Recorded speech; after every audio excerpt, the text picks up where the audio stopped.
Mantan Mendikbudristek Nadiem Makarim penuhi panggilan pemeriksaan Kejagung Selasa pagi. Nadiem datang sekitar pukul 9 pagi ditemani kuasa hukumnya Hotman Paris.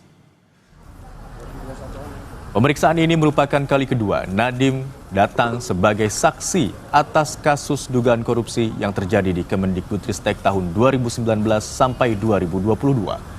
Kejagung akan mendalami proses hingga pengawasan Nadiem atas pengadaan laptop dengan sistem Chromebook tersebut. Sebelumnya, penyidik juga sudah menggeledah kantor Gotoh dan menemukan beberapa alat bukti yang nantinya akan dikonfirmasi kepada yang bersangkutan.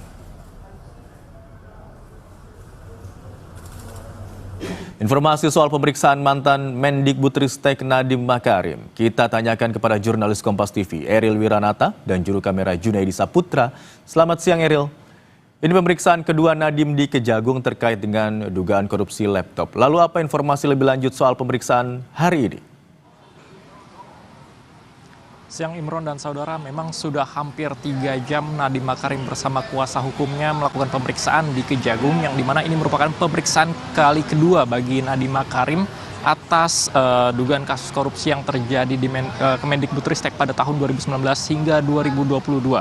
Dan selain itu juga memang pada pemeriksaan kali ini Nadiem diperiksa dalam kapasitasnya sebagai saksi, yang dimana ia akan ditanyakan terkait dengan pengawasan lalu juga pengadaan terkait laptop sistem Chromebook yang terjadi pada tahun 2019 hingga 2022. Dan selain itu juga dikatakan sebelumnya dari penyidik Kejagung dikatakan bahwa sudah melakukan penggeledahan terhadap kantor Gotoh dan ditemukan beberapa alat bukti yang nantinya memang ini akan ditanyakan kepada Nadiem Makarim untuk dikonfirmasi kembali. Dan selain itu juga dikatakan hingga saat ini sudah lebih dari 40 saksi yang diperiksa atas kasus yang terjadi di Kemendikbudristek itu tersebut dengan dugaan kasus korupsi. Dan selain itu juga dikatakan sebelumnya sudah diperiksa dari mantan CEO Gotoh untuk mendalami terkait kasus korupsi yang terjadi. Imron. Eril, tadi Anda katakan ada beberapa saksi begitu jumlahnya mencapai puluhan yang telah diperiksa. Anda bisa sebutkan setidaknya berapa orang saksi yang telah diperiksa oleh Kejagung?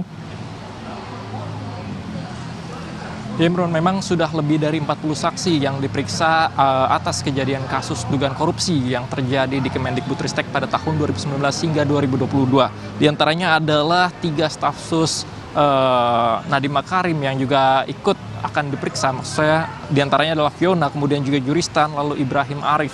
Dan selain itu juga ada yang sudah diperiksa adalah mantan CEO Gotoh, yang dimana diperiksa setelah memang adanya penggeledahan yang terjadi di kantor Gotoh dan ditemukan adanya beberapa barang bukti yang nantinya memang pada hari ini informasi yang kami dapatkan akan dikonfirmasi kepada yang bersangkutan, yaitu adalah mantan Mendikbudristek Nadiem Makarim. Dan selain itu juga dikatakan memang sudah lebih dari 40 saksi ini dan nantinya akan diperdalam kembali terkait dengan proses pengadaan ataupun pengawasan, karena Nadiem pada saat 2019 hingga 2022 menjabat sebagai Mendikbudristek, yang dimana dalam hal ini ia akan diperiksa kembali terkait dengan proses pengadaannya hingga nantinya juga akan dicek ataupun dikonfirmasi terkait dengan barang bukti yang ditemukan oleh penyidik pada beberapa waktu lalu.